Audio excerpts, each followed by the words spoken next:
the story of Galadriel is the most confusing, convoluted, and problematic story of the entire thing. And it's because it changed.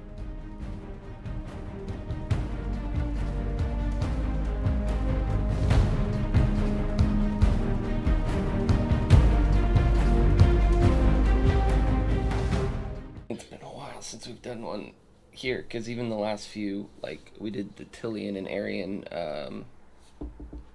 at the coffee shop. Oh yeah, we did. And the next time you do it, I'll be drinking some wine. Some wines. First question. Well, I'll let you introduce and then I'll ask my question. Yeah, I was just gonna say today we are gonna do our one on Galadriel, which we planned on doing since the very beginning and haven't done yet. All right, what's your first question? So my first question is, do elves drink wine? Yeah. They do drink wine. Yeah. Oh, because they drink wine in The Hobbit. Mm-hmm. Oh, that was a dumb question. I feel like I used my one question. I do think it's kind of funny, though. I mean, the interpretation. Well, so in the books, wine is mentioned very little, but it is mentioned once or twice, like at that point, right, in The Hobbit. But it's funny because then, and it makes sense because of their, like, superhumanness, whatever. But when they did the extra scene in The Lord of the Rings, and, you know, it takes, like, cups and cups and cups and cups of ale for Legolas to go, I feel something. Yeah. To finally, like, kind of sort of start getting intoxicated. Does Galadriel drink wine? Probably. There's a I just feel like anytime she would drink wine, she would like bring it to her lips and then have that like coy look over top and just like go left and right and then bring her cup down. There's in the Book of Lost Tales, which was the Silmarillion before the Silmarillion type of thing. There's a very specific drink that elves drink that's kind of like a mead type thing. Yep. I mean, that was the thing, though, right? You're looking at ancient England, essentially, and that's kind of what they did. They were more mead and ale oriented than they were wine. Yeah, but these are elves. Yeah, they were still from that area.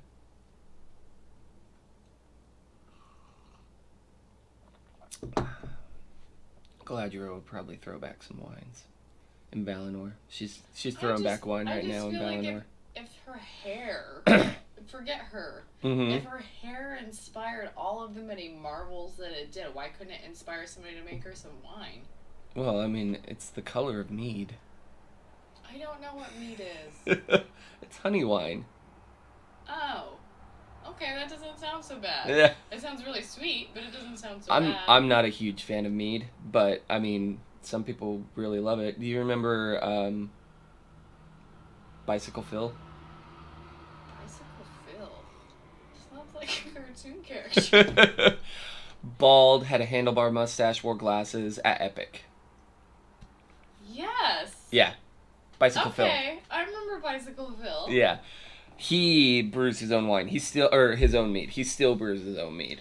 Oh my god, I kind of remember this. I feel like he would like swig it at parties. Yeah. Like he was the only one that drank it. Yeah, so the one time that I went over, I don't know if you remember me doing this. I think maybe you came at some point. Maybe you didn't. But one time I went over to Jack's house, I think. Like Jack? Uh-huh. Jack. Okay. So I went over there and we played Risk. No, that was Brain's house. Was it Brain's house? I remember because I fell asleep on the couch. Okay, so you were there. Yeah. Okay. Yeah, we played Risk and he had We like... played some game. Maybe it was poker. I remember I went somewhere after I worked. It was in the Avenues. No, so that wasn't Brain's house. Oh, Or was that was Brain's That's house. Brain's new place after he left the other one. Because remember, he used to live in like a house. That's where I went for his birthday party. Yeah. That was down kind of like Sugar House-ish. Mm-hmm. Yeah, and then they moved up to the Avenues. But anyway, Phil had like 4 bottles of his mead there. And a lot of people were drinking from it, and I had like half a glass, and I was like, no, it's not for me. What does it taste like? It's very sweet, like very sweet. But So you it know, smells like a pork? yeah, you know that I don't like honey anyway, and so like Oh, that's true. the residual taste of honey is still very much there. Does it actually have honey in it? It's made from honey. It's made from honey? Yeah, so just like you make wine from grapes and the sugar ferments from the grapes, it's the same thing. It's honey, and it's fermented honey water. Oh, that sounds delightful. You could make that so beautiful in like a cocktail. Like get honeycomb and like slice it really Oh, big yeah. and just put it on top like a little cracker. Like, I think it would be good in like Ooh, a cocktail. A little bit of salt. A little bit of salt. Just a little bit of salt. Okay, I'm done. So, anyway, I'm sure Galadriel is chilling in Valinor drinking mead right now. Because that's what they're doing. They're over on that rainbow bridge. I just feel like she's a wine drinker. She might be. What do I know? Okay. But, so, you know, spoiler alert, because I already said it, you know, she's back in Valinor. But she was one of the oldest elves when it came to, like, the end of the elves, right? One of the oldest still on Middle-earth.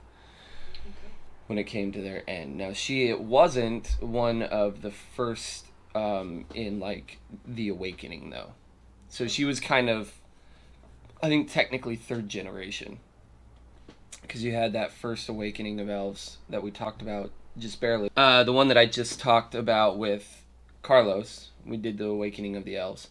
And it talked about the 3 different groups of elves that first woke up. And so she would have been third generation from that. And so she was actually born in Valinor. They had already left Middle-earth. And she's a part of the Noldor. So she's a part of the same line as Feanor, that dick that we talked about in the very first episode. But her father is Finarfin. I know, right? You ready? Finarfin, son of Finwë, half-brother of Feanor. All the F's. He did that on purpose. And nobody's gonna read this. But her mother is Arwe. That's how you say it. Her mother was Arwe. And that is Thingol's niece. So Thingol was the one that stayed behind. So she actually gets her like blonde, almost white hair from her mother's side of the family. Okay, is that important? Oh, yes. I mean, it's more of a Teleri thing. So there's 3 elves. There's the Noldor, the Teleri, and the Vanyar. I always forget them. Mostly because they went to Valinor and just stayed there. Okay, wait. These are not the same as the elves that are now on Middle-earth? Like the woodland elves? And No, those are all different kind of factions of people that stuck around. Okay. But, so you've got the Noldor, the Vanyar, and the Teleri. The Noldor, like, they are known for, like, dark hair. Okay. But the Teleri, there were people like Thingol who had, like, gray-white hair. Can you remember who Thingol is? The one that married Melian, and Keep they had Luthien. Baron and Luthien. Yes. Luthien is the girl. Yes. Okay. Yep. And so Melian is the Maya. So Thingol was the elf that married the Maya. Thingol was the elf that married the Maya that had Luthien. And Thingol is the blonde-haired elf? Yeah. Okay. Boom. Ace my test. So she gets her blonde hair from her mother's side of the family. And that was something that was in, like, the Noldor group just wasn't something that was super common, right? So she has like the really stark white blonde hair. Why is she the one that's inspiring so much stuff if other people have the same color of hair? It's not quite the same though.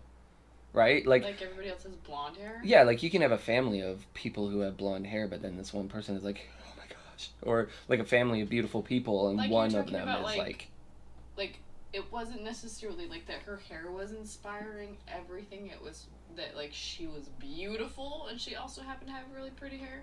I mean, yeah, like there was a certain beauty about her, but like her hair was, it was not only like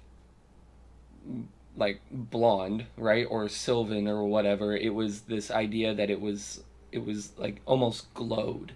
It almost gave off the light like the trees do.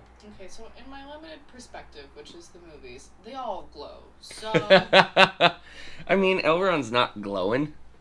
Yeah, he's the only one. Also, that was another question I have. You might have to post-production this shit. Why does she have powers that nobody else does? We'll go back to that. So that's actually one of the things that I kind of want to talk about. That's, it's a little with the movies, but makes a little bit more sense when you're looking at the books. I do think that she's like, especially in like, I think she's a little overpowered in the movies. No. I think she's underpowered in the books. If that's the case. Okay. But a lot of that comes from the fact that she is, of all of the elves that are still like on Earth or in Middle Earth, she's one of the only ones that had seen the light of the trees. That makes her powerful? Yeah. Well, because she lived with Maya and Valar. So here's a question. Was she able to essentially learn from them? Mm-hmm. So if other elves had been there, they could also learn how to do something that looks, say, more Mayan. Right. Maya. What did I Maya. say? Maya. Yeah. They're Aztec gods. Mayan gods. Flag. Yeah, I mean, the whole idea is that it's not necessarily that she had this innate power. It was that she was able to learn these powers in Valinor while she was there. Right, so she's growing up in Valinor. And she's growing up around Maya, she's growing up around Valar, and around the most powerful, and elves that have existed, right? And because part of that is because they are also underneath the light of the trees. Do they depict elves growing up, or does J.R.R. Tolkien depict that at any point? Because they're just always adults. Yeah, not really. I mean, yes and no. Like, the only elf that we really see kind of as a younger elf is in the appendices, Arwen. Mm-hmm. When they're talking about like her beginnings. It talks about her being younger. And, I mean, I guess Elrond and Elros, the twins, when they're very first born, they talk about them a little bit as being kids. But not a lot. And they only kind of count because they're half-elven. Okay. But no, there's not a whole lot of talk of child rearing by elves. Okay, I have another question, but I'll probably forget it. Well, ask it then. Elrond, because you brought it up. I mean, I assume that to an extent it's true because it's a big part of the movie. He wants her to go to what's it called? Valinor. Yeah, and not stay on Earth. Right. But she can go to Valinor at any point, so why does it matter? So the difference is so yes, she can go to Valinor at any point. I mean, to a certain extent. But we know she does. Huh? But she does. She doesn't. What do you mean she doesn't? She doesn't go to Valinor. I thought that she, like, after Aragorn dies, she was like, alright, peace out, I'm ready to go. Or, No. like, after her son is like, wait, mommy. No, she gives up her life. Oh, she just dies? Yeah. Okay, well, that's also a befitting ending, because Yeah. it seems like she didn't want to live without him. Yeah, I mean, that was kind of the whole point, right? Is he wanted her to go to Valinor because he wanted her to continue on in life, and he knew that if she stayed, then she would forfeit her life, essentially. Because she would want to die after the death of her beloved. Why does that matter? Okay, It doesn't. Elves are stupid. That's it doesn't in that matter. respect. I would say that men does have that gift because they know what it is to live, because they also are not afraid to die. Well, and she gave up her immortality. Mm-hmm. And so, like, she no longer is, like, when she gives up, so elves can die, right? But they're also immortal. So they can be killed, mm-hmm. or they can give up their life if they choose to, but that just means that their spirit goes to the halls of Mandos, and they're in Valinor. So they go to the halls of Mandos for a time, and then they are, like, reborn. Wait, reborn where? In Valinor. If they die? Yeah, if they get killed. But not if they just die. The only way that they just die is if they choose to die themselves. If they, like, lay down in anguish, is kind of how it's said. So, like, one example is there was a woman that Feanor's mom. Feanor's mom, after giving birth, eventually just, like, laid down and died. Because she was too spent, essentially. And so she didn't want to continue on. So she is in the Halls of Mandos. She didn't change what she was. She's still in the Halls of Mandos, and then she gets reborn. So Arwen isn't ever gonna do that? No, because she chose the fate of men. She has that choice because she is both elf and human. Okay. So she gets to choose. Elf, she wouldn't get to do that? No. Elves don't get to choose. Elves are tied to Arda. So no matter what, if you are an elf, you can die, but you'll never actually die. And does it say in the mythology that men just cease to exist? It says that they don't know what happens to them. Death is their gift, and after death, they don't know what happens next. Interesting. Okay. I just feel like if all other creatures have something that happens to them, it'd be kind of weird for the men to not have something happen to them. Something does happen, but it's Iluvatar's plan, and I know I said it right. Iluvatar? I don't like that. But that's the way it is. Iluvatar sounded better. Iluvatar sounds like something that illuminates your room. But, like, he has a plan, but nobody else knows what it is. Not even Manwë. Okay. I got way off topic. Go back to that. That happens all the time. She was Feanor's niece. I have a question, but I'll let you finish. Let me write it down. Okay. And as she was growing up in Valinor, under, the watchful eye of Finarfin and who was her dad, right? But also Feanor. Now, Feanor hated his half-brothers, right? So Finarfin was Feanor's half-brother, and they did not get along.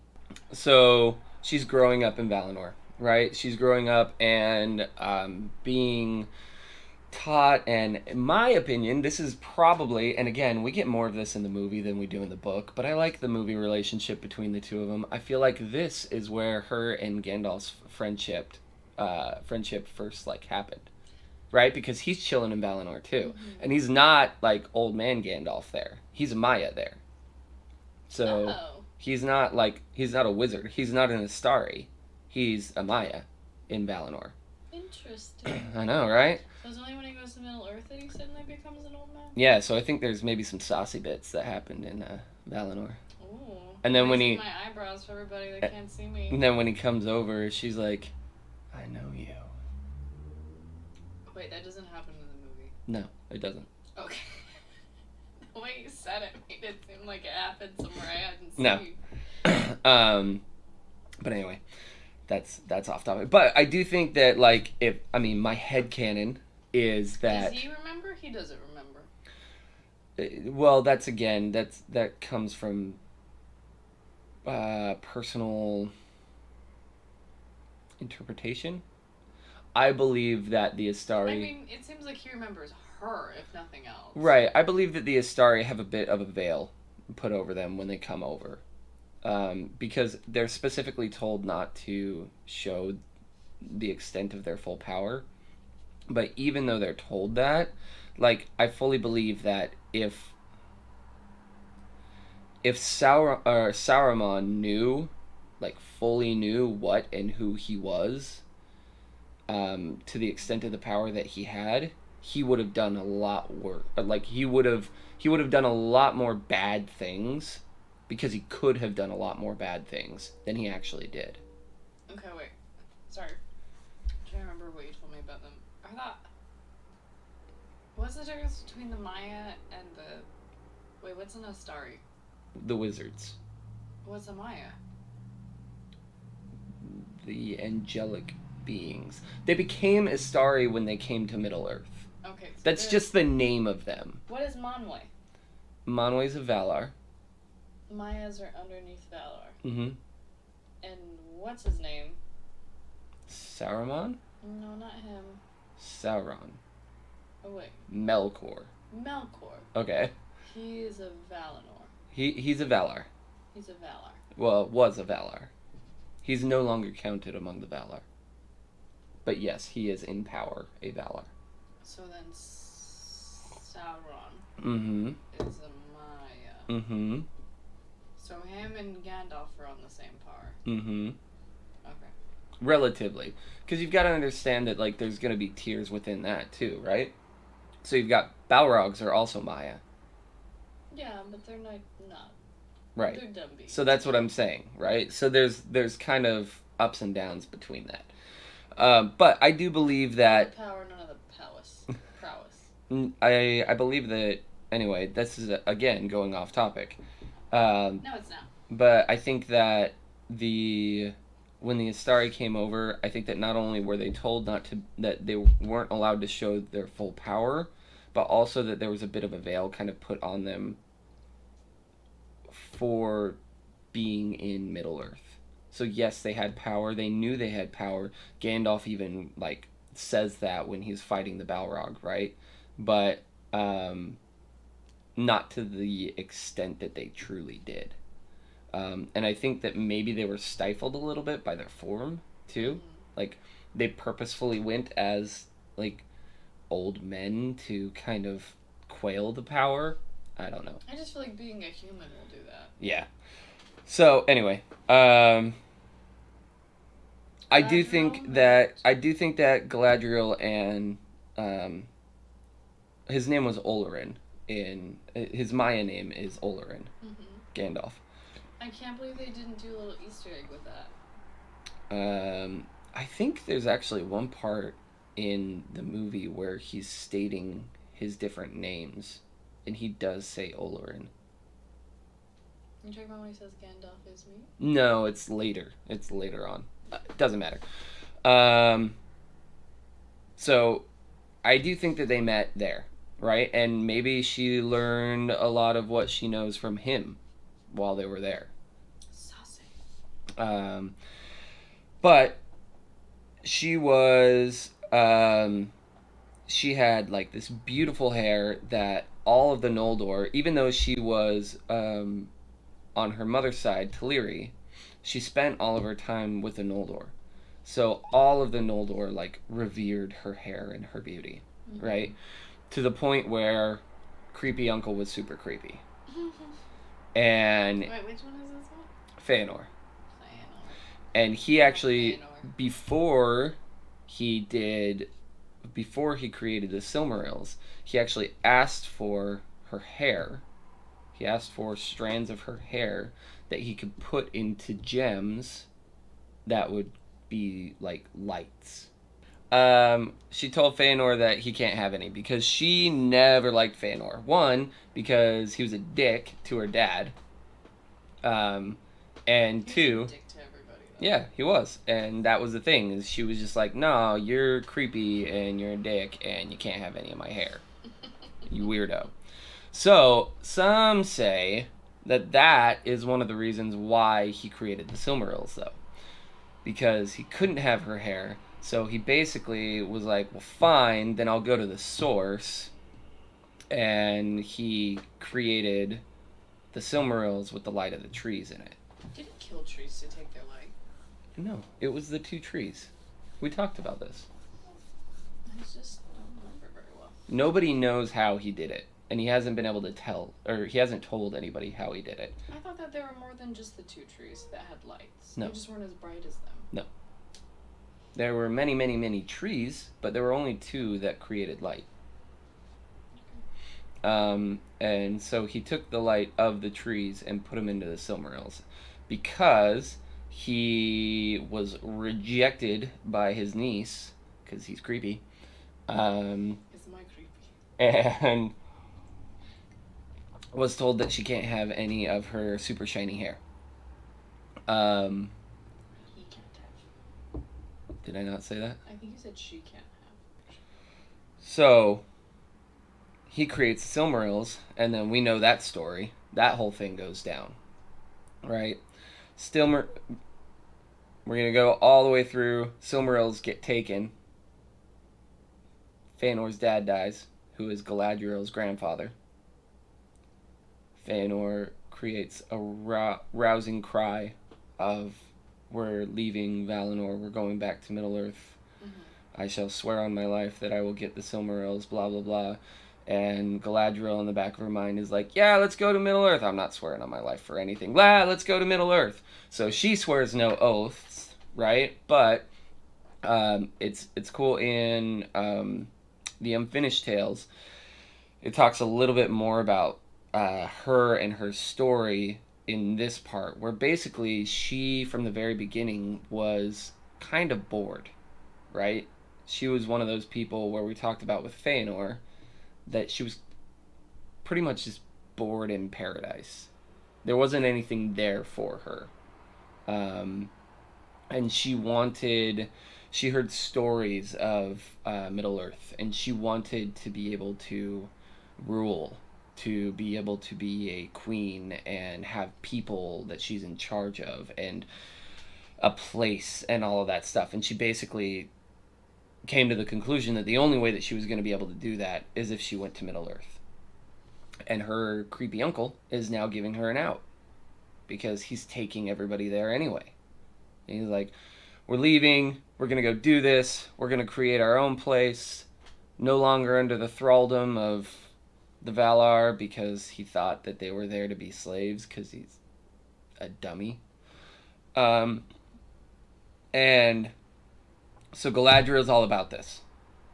And she is like, "Okay, I'm going to go." But, like I said,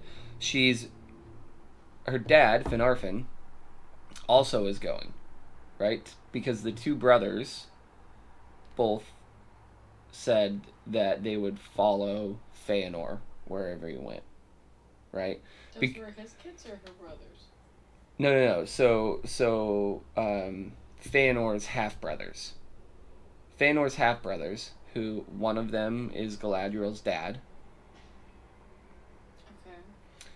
Both of them, they didn't swear oaths, but they told him beforehand, like, they didn't want any strife with Feanor. So they basically were like, "Look, you're our king, you're our leader, we'll follow you wherever you want to go."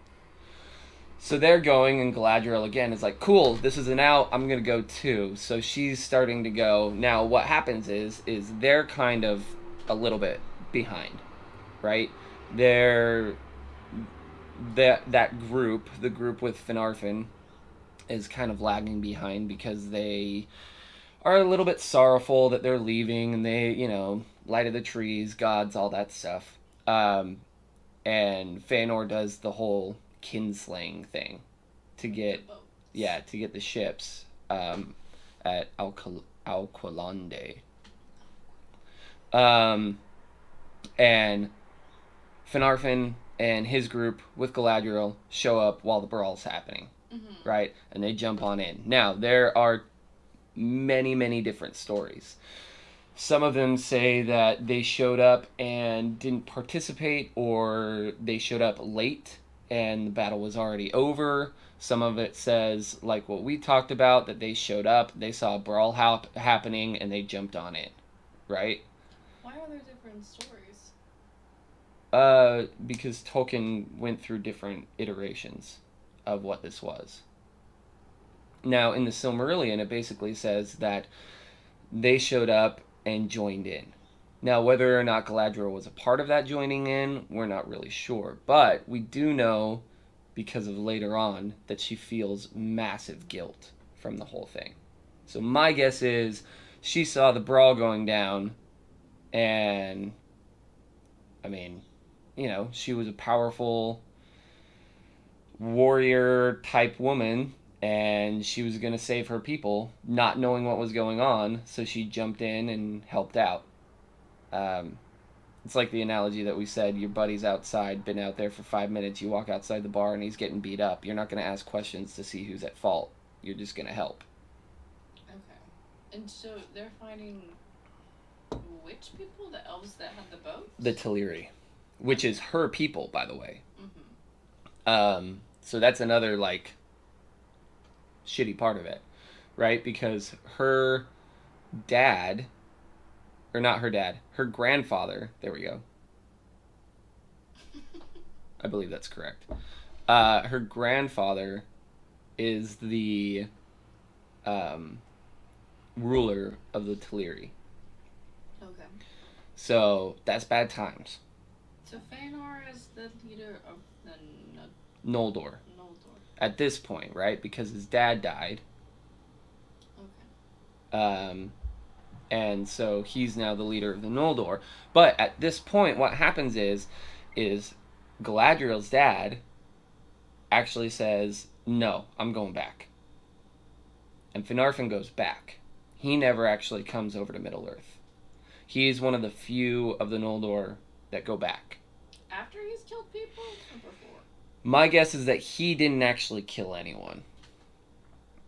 So he just saw everybody. He's like, this is a mess. I'm out. Right. So what happens is then, like, we're not sure whether it's Mondos or one of the, like, heralds of Mondos, but somebody shows up and is basically like, look, guys, here's the deal. This happened.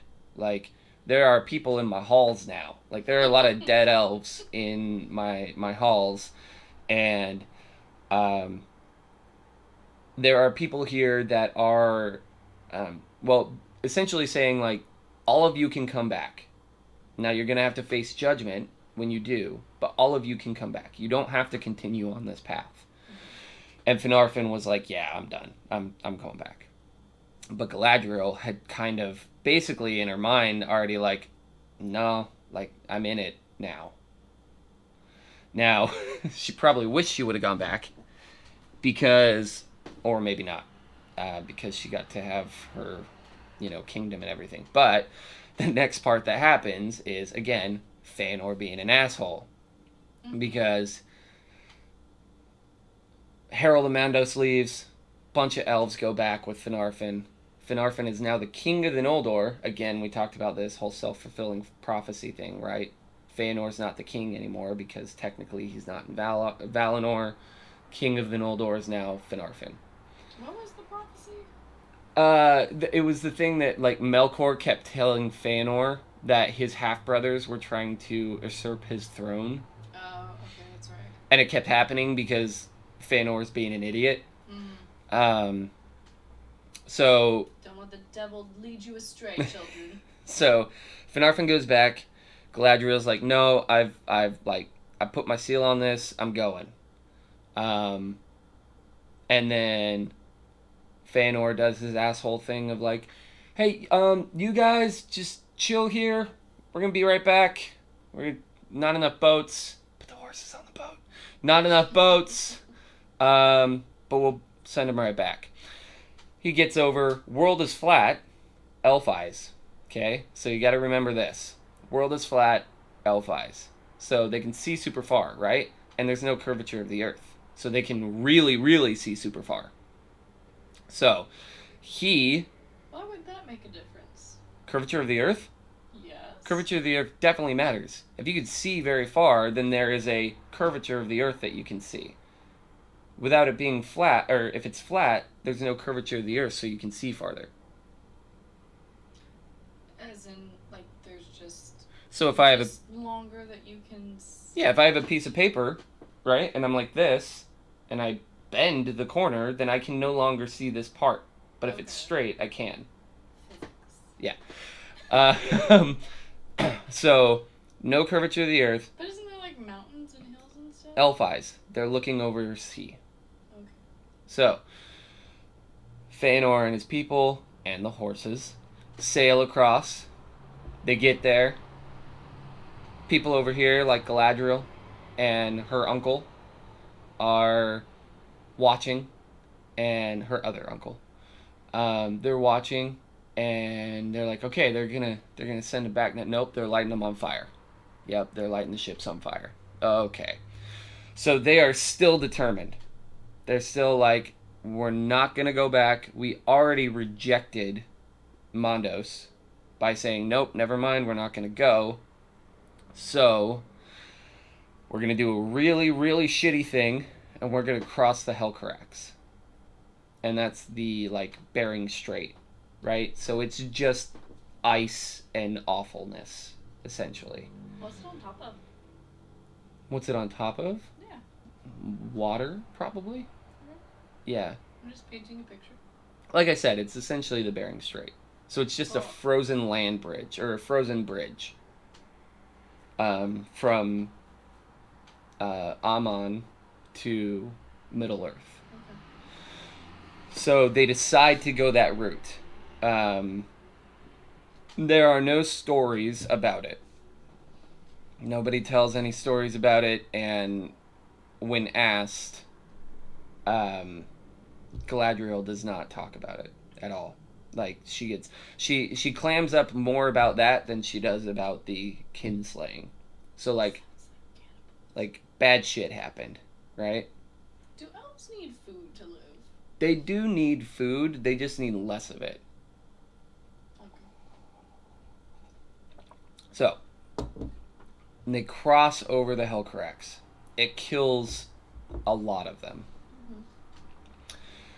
They get to Middle Earth, trumpets blown, moon comes up, right? We talked about that. I vaguely remember this. So... It was like a big thing where everybody was like, whoa. Yeah, because they took it as, like, a sign, right? That, like, they were supposed to be there, that the Valar were okay with the fact that they were there, all of that fun jazz. So they show up, and at this point, Feanor's are dead already. Feanor's plural? No, Feanor is dead. Oh. Feanor's dead. Okay. So Feanor is dead already. He, as soon as they got there, he made his trek over to Melkor, tries to call out Melkor. Melkor sends out his Balrogs. His Balrogs say, fuck you, and kill Feanor. And so, with that whole, again, self-fulfilling prophecy, once they get across the Helcarax and they're there, Galadriel's uncle, I don't know why I keep forgetting his name. It's not Finarfin, it's the other one. Not the creepy one. The other one was the creepy one. Yeah. Feanor. Yeah. Anyway, he gets across, and he is now the king of the Noldor, because Feanor is dead. So, Yes. Again... Self-fulfilling prophecy. Right. So, Galadriel gets there, though.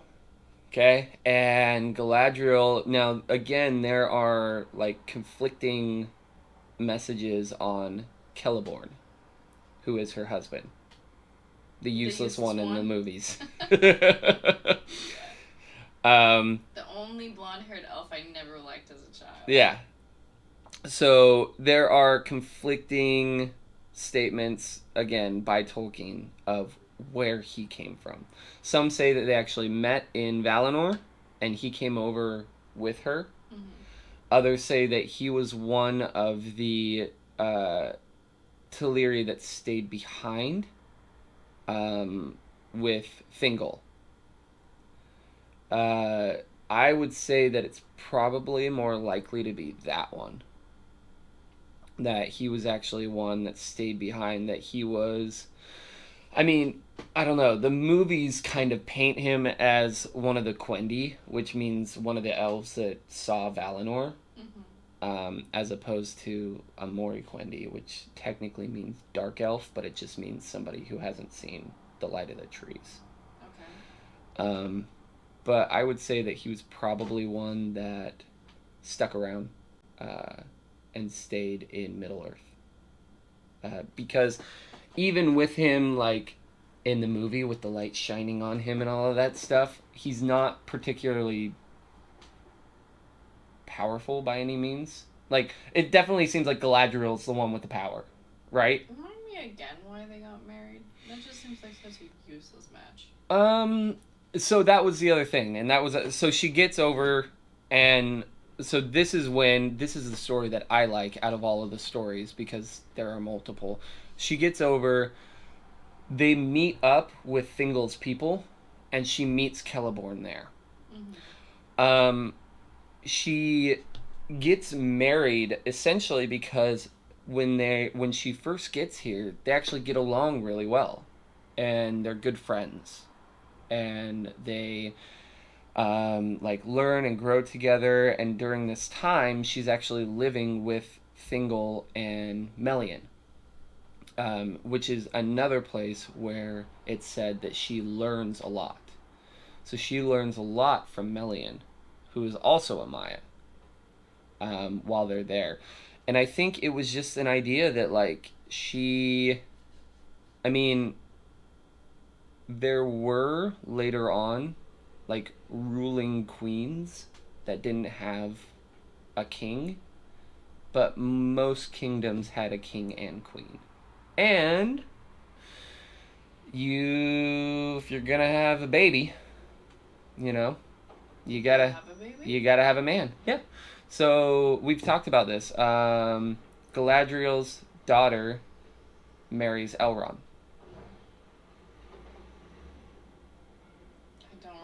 So Galadriel is Elrond's mother-in-law. That's bizarre. Okay. Sort of remember that. Yeah. Yeah, right?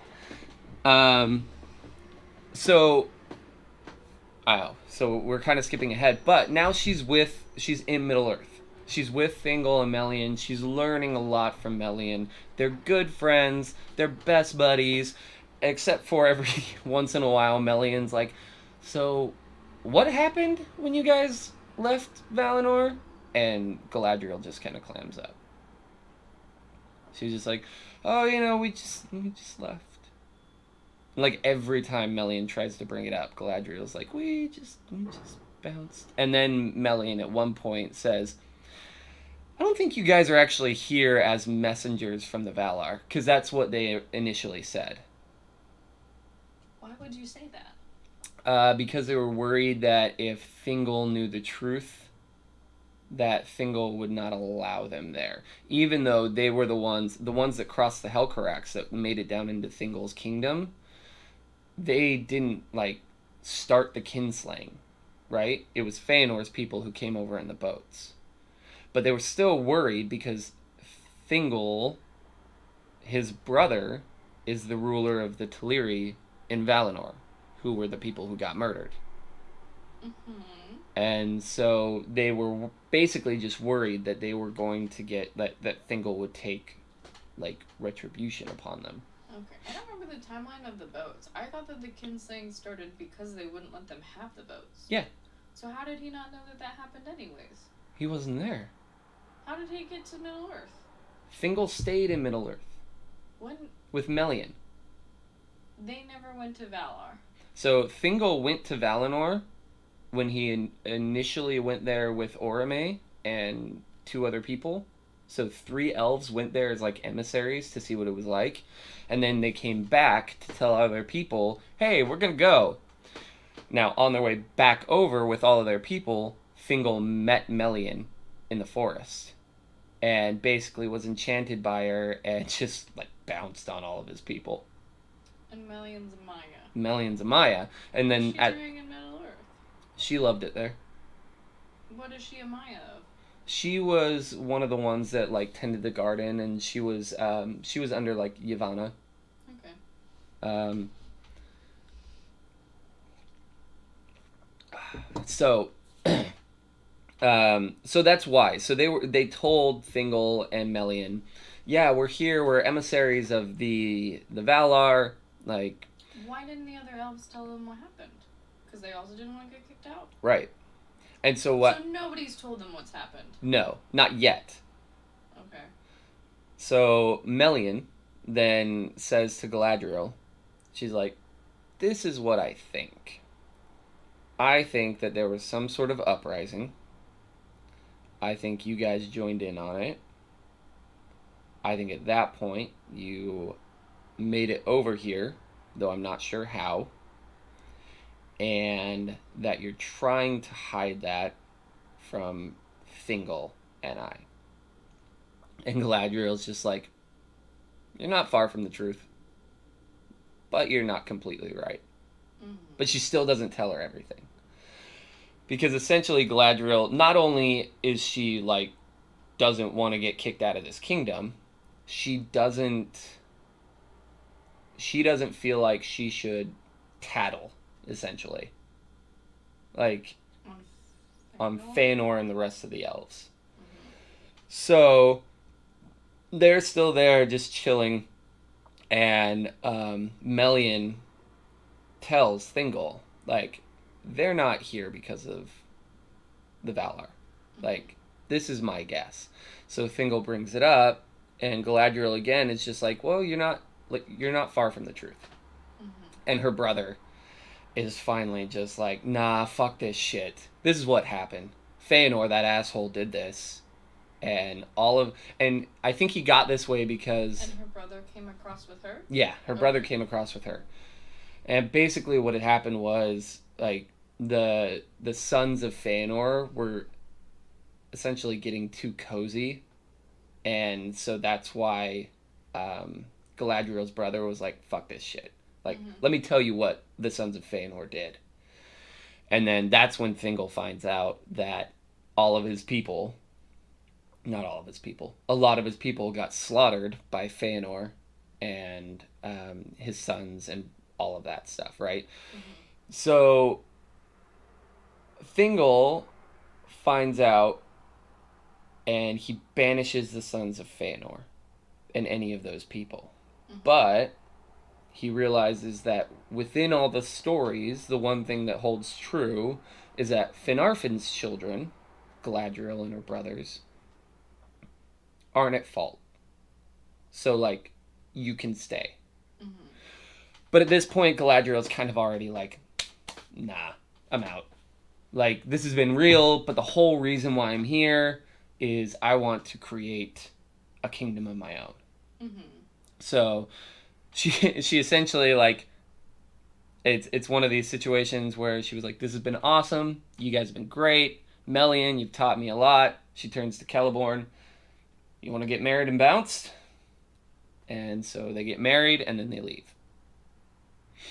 And she actually goes through and she goes east, and she leaves early enough that she actually doesn't participate at all in the War of Wrath. So the War of Wrath was a big war against Melkor that a lot of elves ended up participating in. She wasn't a part of that. She was back east just like chilling. Mm-hmm. And what happened is she actually for a long time her and Celeborn split. So she had her baby Celebrindal, I think is her name. It's Elrond's wife. Oh, that's a weird name. Okay. So she had her child, and then Celeborn stays in.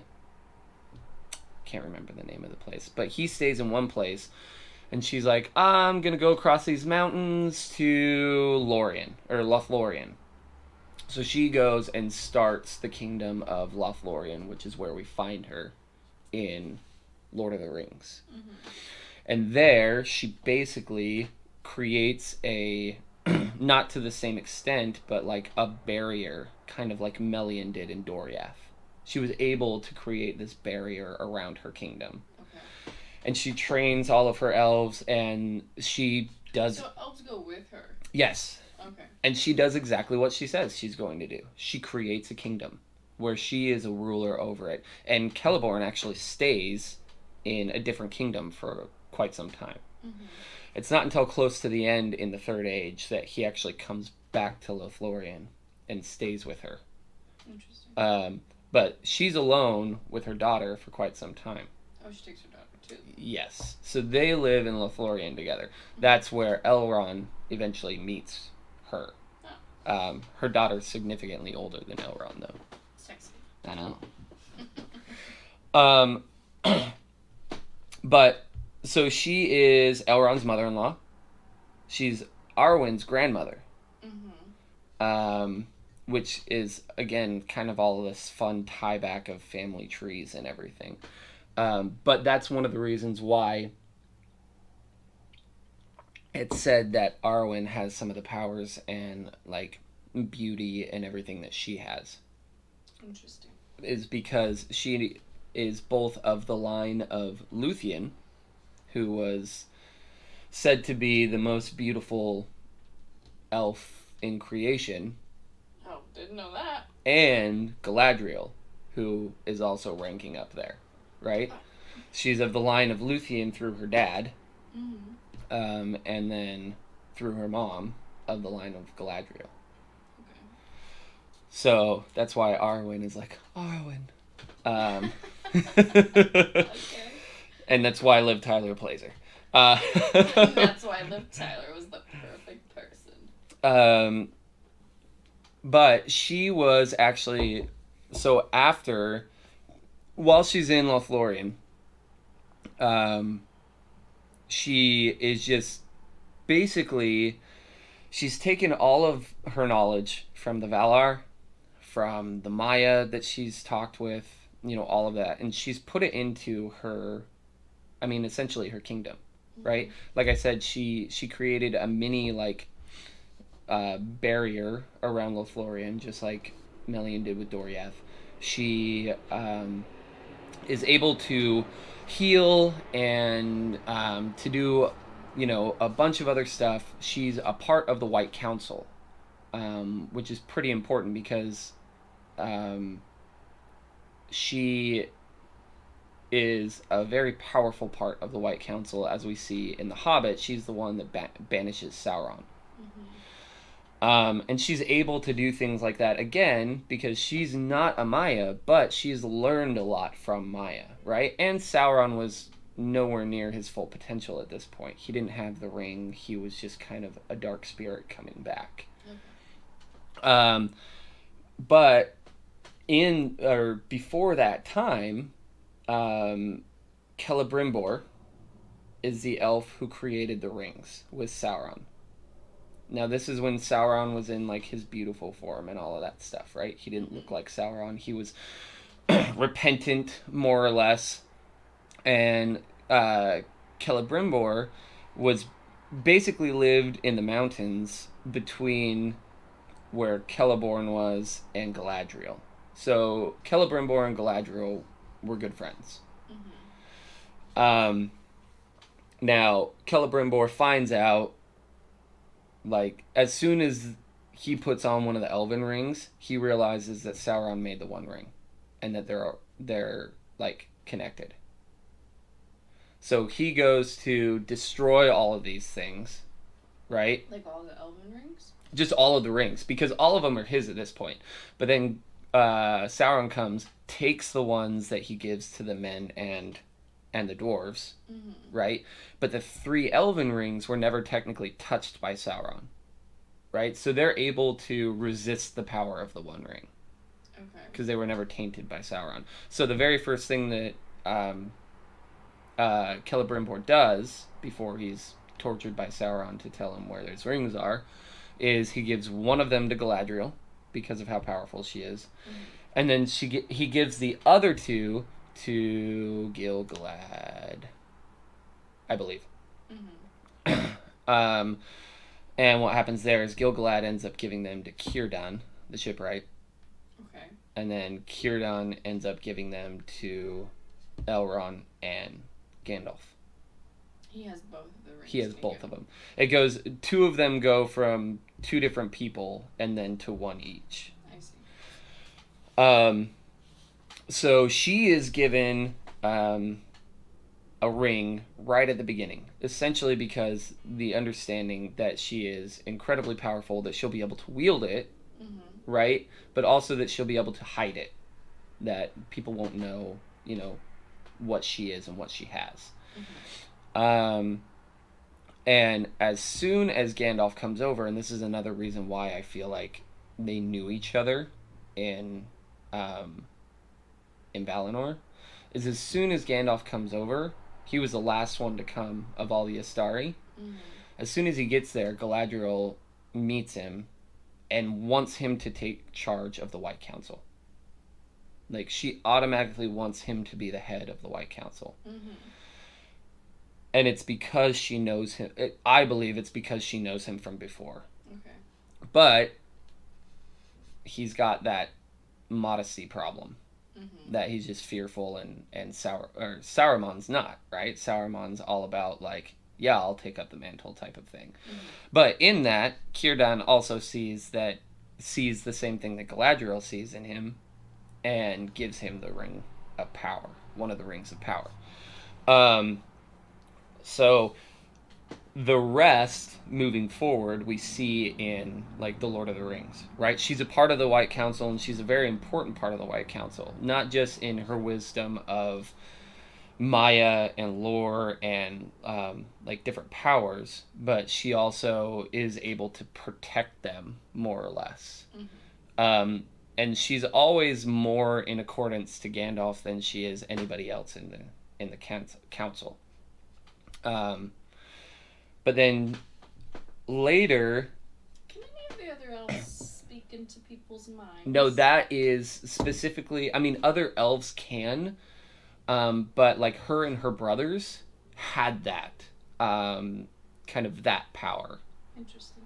There were a few others that could do the same thing, but her and her brothers specifically had that type of power, where they could speak into your mind and look into your mind and all of that stuff. She's also far-seeing, meaning like the whole, like, pool of Galadriel, right? How it's supposed to show you kind of your future, or it can show you your future. It's this idea that she's far-seeing. So when Tolkien says that in his books, he actually means, like, far-seeing, like seeing into the future, not necessarily like, what do your elf's eyes see type of thing, right? So she's far-seeing in that aspect. And then we meet her where, even though she's still very powerful, her power is diminishing. All of the elves, over time, the longer that they stay in Middle-earth, their power diminishes. And she has been there, at this point, longer, I'm pretty sure, longer than anyone except for Celeborn, her husband, and Círdan. Because Círdan never left Middle-earth. He was, from the very beginning, he was the first generation of elves, and he stayed in Middle-earth the entire time. So Círdan's like 8,000 years old at this point. But Galadriel was one of the only others, and she was, if you take what I believe, she was the only Quendi still alive. She was the only one of the race that had seen the trees still alive. So her power was still significant, but she was losing it, right? She was waning. Um, and so she, at this point, no longer has these desires of being a queen over everything. That was her whole, like, I passed my test. Mm-hmm. That's what that was. So a lot of people have been confused on that, especially if all you've done is seen the movies and haven't read anything. Like, what does it mean I passed the test? It's basically just her saying, like, I don't need that anymore. Mm-hmm. Like, that's not my goal anymore. My goal isn't to be a queen and ruler over everybody. It was a test for herself, by herself? Yes. So basically the ring was offered to her and she chose not to take it. Mm-hmm. Got it. And she was like, essentially like, I've grown as a person. Good for me. I'll go back to Valinor now. But she helps as much as she can until the defeat of Sauron. Right? That's kind of her goal at this point. She's not going to take the ring. She's not going to become this beautiful, glorious, and deadly queen, right? All of these things. She instead is going to stick around until the defeat of Sauron, and she's going to help as best she can. Now, little does she know that she also finds a soft spot in her heart for Dwarven Gimli. And when he asks for strands of her hair as a callback to her creepy Uncle Feanor, she's like, yeah, you know what? I've grown as a person, and I like you way more than my creepy Uncle Feanor. So here's 3 strands of my hair. And it's actually said that Gimli then puts those strands into gems because he's a dwarf. So they can do stuff like that. I was gonna say her has powers. What do you do with them? Yeah, so it's said that he basically puts those into gems and keeps them as gems with her hair in it. Mm-hmm. And yeah, he like continues on with that. But she sticks around until the fall, right? Until they beat Sauron, he's defeated. And now she can go into the West, right? But she even sticks around for a while until then. She waits around until Gandalf ends up going with Bilbo and Frodo, right? And she's like, okay, now I can bounce. But she's not the last to leave. So there are still other ships going, right? So I'm pretty sure, if I remember correctly, Celeborn sticks around a little bit longer, her husband. The useless one. Yeah. And then lastly, one of the last ships, or maybe the last ship, it's kind of up in the air on this one, is Gimli and Legolas and what is rumored Sam. Because Sam was a ring bearer. Even for a small amount of time, he was a ring bearer, so he's basically found worthy to go. And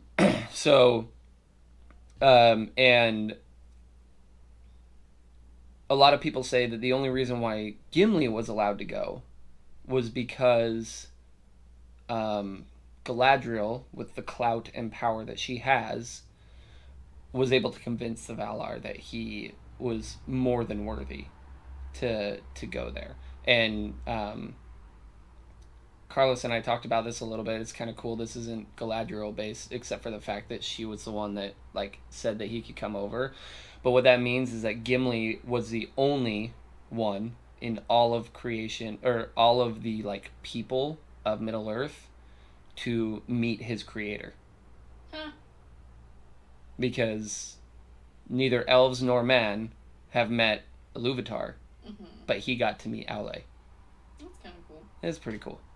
But I mean, that's how she ends, right? She ends with this idea of, I did what I came to do. I created a kingdom. Not only that, but like if you think about it, like the rest of like what's happened, the fact that Arwen is in existence is because she came over and married Celeborn and had a baby, and that baby got married to Elrond and all of that fun stuff, right? Mm-hmm. And so we got Arwen, who, was a very important part with Aragon. But it essentially came down to the fact that she came over to become a queen. She did, not to the same extent that she was thinking when she was in Valinor, but then when that was offered to her, she realized that she had grown past that, and that she could go back with basically a clean conscience now. And she could go back to the Valar and live a happy, peaceful life in Valinor for the rest of the days.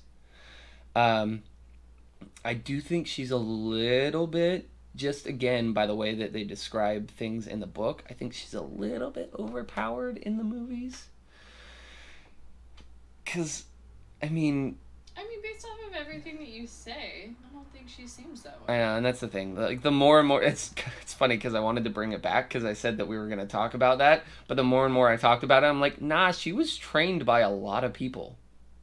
I think she seems appropriately powerful. Like, she took a lot of knowledge from a lot of people. I think the thing that bothers me more is maybe not that she's overpowered, but that in the movies and even in the books, I feel like Gandalf has a lot more power in him than what's shown. I agree with that. And I think... I would say that Galadriel, the entire movie, seems to see a value in Gandalf that nobody, including himself, does. Yeah. So I feel like her inherent, call it power or memory or whatever you want to say, like, recognizes that Gandalf is very powerful. I think you're right. I think in talking about this, that's kind of changed my mind. I think she's not overpowered. I think she learned from a lot of very powerful, important people, the Maya and the Valar, and even, even like other elves. But she was able. Yeah, I don't think she's overpowered. I think you're right. You win. But I do love. Oh man, I was gonna put that quote in there. So there's a quote in The Unfinished Tales where Christopher Tolkien is talking about Galadriel. And he basically says, the story of Galadriel is the most confusing, convoluted, and problematic story of the entire thing. And it's because it changed so much. Mm-hmm. Because she started as just an elf, basically. Like, She wasn't a part of the Silmarillion until after Lord of the Rings. Okay. So a lot of the stories of the Silmarillion existed before he wrote the Lord of the Rings. She wasn't really a part of the Silmarillion until after, and then Tolkien started like really hashing out her story and making this like powerful female character, this woman who like knew what she wanted, knew that she wanted to rule and be a part of something bigger than just chilling in Valinor. Mm-hmm. But he wasn't able to hash the whole thing out, which is kind of sad. But we did get a lot of good bits and pieces from her. And that's Galadriel. Any other questions, class?